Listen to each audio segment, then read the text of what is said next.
Hello everyone and welcome back to my channel. In this video I will be talking about online semester. तो यार मेरा एक पूरा semester online निकल चुका है और बहुत कुछ सीखा मैंने और बहुत कुछ एक्सपीरियंस किया और वही लर्निंग्स और वही एक्सपीरियंसेस मैं इस वीडियो में आपके साथ शेयर करने वाला हूँ। तो अगर आप एक फ्रेशर हो और स्पेशली DTU के फ्रेशर हो तो ये वीडियो आपको ज़रूर देखनी चाहिए क्योंकि बहुत सी इंपॉर्टेंट बातें इस वीडियो में मैं बताने वाला हूँ। तो let's start.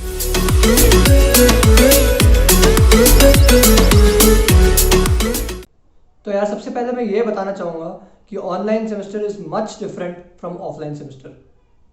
Online semester is much different from offline, हाँ सही है। ऑफलाइन सेमेस्टर से ऑनलाइन सेमेस्टर काफ़ी अलग है। क्यों?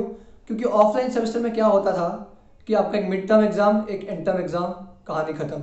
मिड टर्म से एक हफ्ता पहले पढ़ो, एंड टर्म से 2 हफ्ते पहले पढ़ो, 9 CGPA उठा के चलते बनो। लेकिन यहाँ पे ऐसा नहीं है।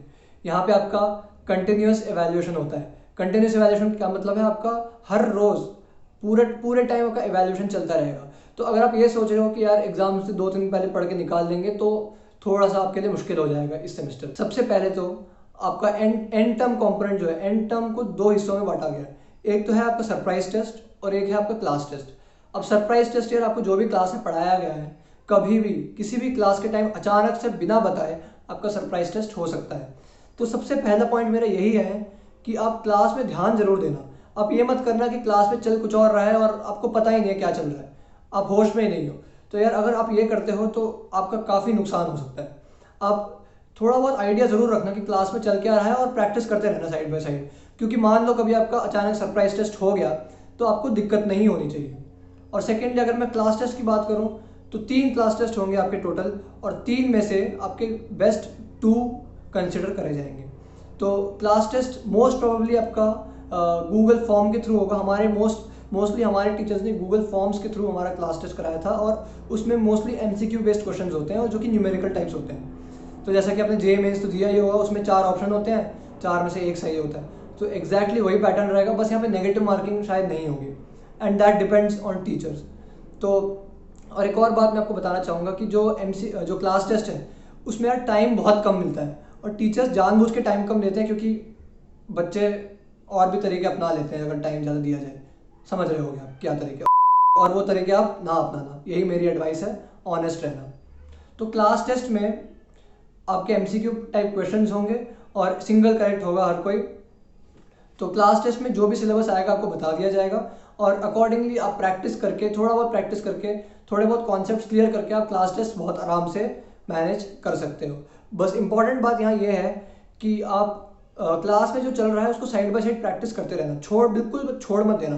क्योंकि एंड में क्या होता है, अगर स्पेशली आप प्रोजेक्ट्स में थोड़ा डिले कर दो, एंड में आपका बहुत कुछ पाइल अप हो जाएगा और बहुत प्रेशर बढ़ जाएगा। और पर्सनली ये मैंने एक्सपीरियंस किया है कि रात के 4-4 बजे तक जग रहे हैं, अगले दिन 3-3 टेस्ट हैं, 2-2 प्रेजेंटेशन हैं और कुछ पता ही नहीं है क्या चल रहा है। तो यार चीज़ें पाइल अप मत होने देना, एंड में आके बहुत ज़्यादा प्रेशर हो जाता है। तो यार अगले कॉम्पोनेंट की मैं बात करना चाहूँगा जो कि आपका इनोवेटिव प्रोजेक्ट है। अब इनोवेटिव प्रोजेक्ट क्या है? Innovative project is basically a substitute for your mid term examination. अब आपका मिड टर्म हो नहीं रहा है, एंड टर्म हो नहीं रहा, तो एंड टर्म के लिए आपके सरप्राइज टेस्ट और क्लास टेस्ट, और मिड टर्म के लिए आपका इनोवेटिव प्रोजेक्ट। अब इनोवेटिव प्रोजेक्ट में करना क्या है आपको कि आपके हर सब्जेक्ट में आपको एक ऐसा कोई मॉडल या ऐसा कोई प्रोजेक्ट तैयार करना है जो कि एक मॉडर्न डे प्रॉब्लम को एड्रेस कर रहा हो। क्या मतलब है इसका? मान लो आपको एग्जांपल देता हूँ। मेरा एक सब्जेक्ट था इंट्रोडक्शन टू कंप्यूटिंग। उसमें बेसिकली आपको मैटलैब प्रोग्रामिंग सिखाई जाती है। तो उसमें मैंने और मेरे पार्टनर ने किया क्या कि एक ऐसा एप्लीकेशन बनाया मैटलैब की मदद से जो कि दिल्ली में real time air quality check करता है। तो आप उसमें जाके ये देख सकते हो कि आपके एरिया में एयर क्वालिटी क्या है। तो अब जैसे कि जानते ही हो दिल्ली में इतना पोल्यूशन बढ़ गया है, तो इस प्रॉब्लम को एड्रेस करने के लिए हमने एक ऐसा ऐप डिज़ाइन किया। तो आप कोई भी मॉडर्न डे प्रॉब्लम एड्रेस करने के लिए या कोई भी एक ऐसा इनोवेटिव प्रॉब्लम एड्रेस कर सकते हो उस सब्जेक्ट के थ्रू। एक और बात जो कि बहुत इंपॉर्टेंट है वो है कि आप अपना पार्टनर बहुत केयरफुली चूज़ करना। आपके पास चॉइस होगा, या तो आप इंडिविजुअली भी कर सकते हो या आप एक पार्टनर के साथ भी कर सकते हो। तो अगर आप इंडिविजुअली नहीं करते, आप पार्टनर के साथ करते हो, तो मैं आपको यही एडवाइस दूंगा कि आप पार्टनर बहुत ध्यान से सेलेक्ट करना। ये नहीं होना चाहिए कि आपके पार्टनर ने कुछ नहीं किया और आप ही सारा काम करे जा रहे हो ना। और एक और बात यह है कि हर सब्जेक्ट में आप ट्राई करिएगा कि पार्टनर आपका सेम रहे। क्योंकि ऐसा होता क्या है कि आपका पार्टनर सेम रहता है तो एक फ्लो बैठ जाता है, काम करने का तरीका आप सीख जाते हो। तो पार्टनर सेम रखने से काफ़ी फ़ायदा होने वाला है आपको। अब आपका प्रोजेक्ट तो बन गया। प्रोजेक्ट बनने के बाद आपको करना क्या है कि टीचर आपको वो प्रोजेक्ट प्रेजेंट करने को बोलेंगे। आपने जो भी प्रोजेक्ट बनाया है उसको आपको प्रेजेंट करना पड़ेगा अपने क्लासमेट्स के सामने और अपने टीचर्स के सामने। और ये and this is the most important component, this is the most important aspect of your innovative project. अगर आप मान लीजिए प्रेजेंट ही सही से नहीं कर पा रहे, आपने जो प्रोजेक्ट बनाया है मान लीजिए उसको आप सही से डिलीवर नहीं कर पा रहे, आपने एग्जैक्टली किया क्या उसको आप बता नहीं पा रहे, तो टीचर को क्या लगेगा? टीचर को तो ये लगेगा ना आपने कहीं से कॉपी किया है या किसी और से करा लिया और आप ऐसे ही आ गए। तो जो आपने प्रोजेक्ट किया है सबसे पहले ये ध्यान में रखिएगा कि आपने जो प्रोजेक्ट बनाया है उसमें आपको पता हो कि कैसे हो रहा है काम। अगर आपने कोई कोड लिखा है, कोई सिमुलेशन करा है, आपको पता होना चाहिए कि वो कोड काम कैसे कर रहा है और इसका बेसिस क्या है। प्लस एक और पॉइंट ये है कि उस प्रोजेक्ट को प्रेजेंट करना आना चाहिए, कम्युनिकेशन स्किल्स अच्छी होनी चाहिए। वो सिमुलेट कैसे कर रहा है, वो वर्क कैसे कर रहा है और आपका एफर्ट जो है उस प्रेजेंटेशन में रिफ्लेक्ट होनी चाहिए। उनको पता, टीचर को पता लगना चाहिए कि हाँ इस स्टूडेंट ने एफर्ट डाला है, इस स्टूडेंट ने मेहनत करी है, इस स्टूडेंट रिसर्च कर रहा है और वो रिसर्च, वो मेहनत, वो एफर्ट आपके प्रेजेंटेशन में दिखना चाहिए। और एक और बात यह है कि उस प्रेजेंटेशन को short and crisp and to the point रखना, ज़्यादा ड्रैग मत करना, क्योंकि मैंने ये देखा कि टीचर्स ज़्यादा अप्रिशिएट नहीं करते। अगर आप बहुत लंबा खींच दो, अगर आप एक प्रोजेक्ट को 20 मिनट 25 मिनट से ज़्यादा खींच दो तो टीचर्स थोड़े से फ्रस्ट्रेट हो जाते हैं और कहीं ना कहीं उसमें आपका नुकसान हो सकता है। तो बेसिक समरी इसकी बात की ये है कि अपने प्रोजेक्ट को अच्छे से प्रेजेंट करना, short to the point and crisp रखना और एफिशिएंटली उसको डिलीवर करना। अब यार मैं थोड़ा सा आपको टूल्स और रिसोर्सेज भी बताना चाहूँगा कि आप कहाँ से अपने इनोवेटिव प्रोजेक्ट्स के लिए आइडिया ला सकते हैं और उन आइडियाज़ को कैसे इम्प्लीमेंट कर सकते हैं। सबसे पहला टूल और मेरा पर्सनली फेवरेट है MATLAB. MATLAB basically matrix laboratory के लिए, it is basically short form for matrix laboratory.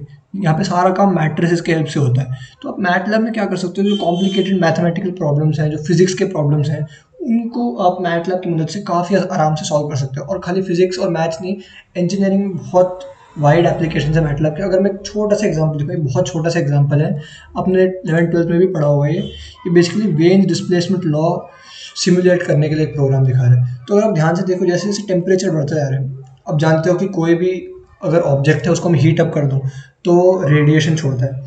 अब and that radiation basically obeys veins displacement law. तो जैसे जैसे टेम्परेचर बढ़ता जा रहा है, लैम्डा मैक्स जो है wavelength corresponding to maximum intensity, वो घटता जा रहा है, आप देख सकते हो। तो बहुत सारे एप्लीकेशन है यहाँ पे, और वो एप्लीकेशन देखने के लिए आप बेसिकली आप जा सकते हो मैथवर्क्स की वेबसाइट पे। उन सब एप्लीकेशंस को देखने के लिए आप मैथवर्क्स की वेबसाइट पे जा सकते हो। मैथवर्क्स की वेबसाइट पे जाके आप प्रोडक्ट्स पे जाओ और सॉल्यूशंस पे जाओ। जैसे ही आप सॉल्यूशंस पे जाओगे आपको ये पेज दिखेगी। इस पेज पे आपको बहुत सारे एप्लीकेशंस दिखेंगे मैटलैब के, और इन एप्लीकेशन में जाके आप इनकी डॉक्यूमेंटेशन पढ़ के आप सीख सकते हो और इनको अपने इनोवेटिव प्रोजेक्ट के लिए यूज़ कर सकते हो। जैसे आप देख सकते हैं, अभी computational biology, image processing, robotics, machine learning, इतना कुछ, इतने वाइड एप्लीकेशंस है। एफपीजीए में भी इसका काफ़ी यूज़ होता है, wireless communications, embedded system and so on. बहुत कुछ है इसमें। तो अगर मैं आप सब कुछ बताने लग जाऊँ तो बहुत समय लग जाएगा। आप ये वाला जो पेज है ये खोल के देख सकते हो, सबके डिस्क्रिप्शन में लिंक आपको मिल जाएंगे। अगला बहुत ही पावरफुल टूल वो है पाइथन का एक मॉड्यूल जिसका नाम है सिम्पाई। अब मैं आ गया हूँ सिम्पाई के डॉक्यूमेंटेशन पेज पे, और आप देख सकते हो कि यहाँ पे आपको जितने भी फिजिक्स के प्रॉब्लम्स हैं, अगर वो क्वांटम मैकेनिक्स का हाइड्रोजन वेव फंक्शन हो गया, quantum harmonic oscillator 1D and 3D, ये सब कुछ आप अपने फर्स्ट ईयर में पढ़ोगे। और इन सबको सिमुलेट करने के लिए पाइथन आपको सिम्पाई मॉड्यूल देता है। अब होता क्या है कि जब भी आप क्वांटम हार्मोनिक ऑसिलेटर सॉल्व करते हो तो आपका हर्माइट पॉलिनोमियल निकल के आता है। अब हर्माइट पॉलिनोमियल को अगर आप मैन्युअली कोड करने बैठो तो हो सकता है काफ़ी टाइम लग जाए आपको। और अगर मैं आपको दिखाऊँ क्वांटम ऑसिलेटर के डॉक्यूमेंटेशन में जाके, आपको सब कुछ मिलेगा। एनर्जी आइगन वैल्यूज़ हो गई, वेव फंक्शंस हो गया, आपको सब कुछ यहाँ पे मिल जाएगा। सब कुछ ये खुद ही आपको कैलकुलेट करके दे देगा। आपको बस इसको अपने पाइथन कोड में इम्प्लीमेंट करना है। और नीचे जाऊँ अगर मैं, हाइड्रोजन वेव फंक्शन देखिए, इसमें क्या है कि आप हाइड्रोजन एटम के एनर्जी लेवल्स जो है आपने पढ़ा होगा जरूर 11th-12th में, हाइड्रोजन एटम के एनर्जी लेवल्स, हाइड्रोजन एटम का वेव फंक्शन, चाहे वो रेडियल डायरेक्शन में वेव फंक्शन हुआ, चाहे वो स्फेरिकल हार्मोनिक्स हुआ, उन सबको आप सिमुलेट कर सकते हो। यहाँ पे देखिए आपको वेव फंक्शन मिल रहा है, NLM, सारे क्वांटम नंबर जितने भी होते हैं आपके, वो आपको एंटर करना है और आपको सारे वेव फंक्शंस, सारे प्रोबेबिलिटी डिस्ट्रीब्यूशंस, सारे स्फेरिकल हार्मोनिक्स, आप ऑर्बिटल्स देख सकते हो अपनी आँखों से इस मॉड्यूल की मदद से। तो मैं क्या कहता हूँ कि आप इसके डॉक्यूमेंटेशन पेज पे जाओ और ये सब कुछ देखो। आप देखिए इतना कुछ है इसमें, क्लासिकल मैकेनिक्स में इतना कुछ है यहाँ पे। क्वांटम मैकेनिक्स हो गया, ऑपरेटर्स हो गया, क्वांटम कंप्यूटेशन हो गया, ऑप्टिक्स हो गया, और भी बहुत कुछ है। और यहाँ पे आके आते-आते आपको कुछ मैकेनिकल इंजीनियरिंग के कुछ फेमस एप्लीकेशंस दिखाई देंगे। एक और रिसोर्स है brilliant.org। brilliant.org पे जाके आप बहुत सारे मैथमेटिकल प्रॉब्लम्स का सॉल्यूशन देख सकते हो। मैथमेटिकल, फिजिकल बहुत सारे प्रॉब्लम्स ऐसे होती हैं जो कि आप सॉल्व करना चाहोगे, तो यहाँ से आप पढ़ सकते हो brilliant.org से। और काफ़ी अच्छी वेबसाइट है, काफ़ी अच्छे से इन लोगों ने समझा रखा है। देखिए इतना कुछ यहाँ पे algebra, data structures, machine learning, solar energy. तो यहाँ पे जाके आप अपने प्रोजेक्ट के लिए आइडियाज़ ढूंढ सकते हो और इम्प्लीमेंट कैसे करना है, या तो मैटलैब से आप कर सकते हो या तो पाइथन से कर सकते हो। एंड और भी बहुत सारे टूल्स हैं, आप एक्सप्लोर करो। तो यार फाइनली अगर मैं कंक्लूड करना चाहूँ कि ऑनलाइन सेमेस्टर से फाइनल कंक्लूजन क्या आ रहा है, मैं तो यही कहूँगा कि मेरे लिए ये मेरा पर्सनल ओपिनियन है। It may differ from student to student, but personally in my opinion online semester was much more difficult and hectic than offline semester. क्योंकि ऑफलाइन सेमेस्टर में एक मिड सेम, एक एंड सेम, जैसे कि मैंने आपको बताया वो होता है, लेकिन ऑनलाइन से में कंटिन्यूसली आपको अवेयर रहना पड़ता है, कंटिन्यूसली आपको अपने सब्जेक्ट्स का नॉलेज रखना ही पड़ता है। और ऑफलाइन सेमेस्टर में क्या होता है कि अपने सब्जेक्ट को आराम से पढ़ सकते हो, आपके पास कोई टाइम कंस्ट्रेंट नहीं होता कि इतने ही टाइम में आपको अपने सब्जेक्ट्स को पढ़ना है। लेकिन ऑनलाइन में क्या हो जाता है कि आपको टाइम भी बहुत कम मिलता है, प्लस काम भी बहुत ज़्यादा आ जाता है। और मैं प्रे कर रहा हूँ कि जल्दी से कॉलेज खुले, जल्दी से कोरोना खत्म हो और जल्दी से हम अपने ऑफलाइन सेमेस्टर में रिवर्ट बैक कर जाए। So that was pretty much it for the video. अगर आपको वीडियो पसंद आई तो चैनल को सब्सक्राइब जरूर कर देना और लाइक जरूर कर देना। Thank you so much and I will see you next time.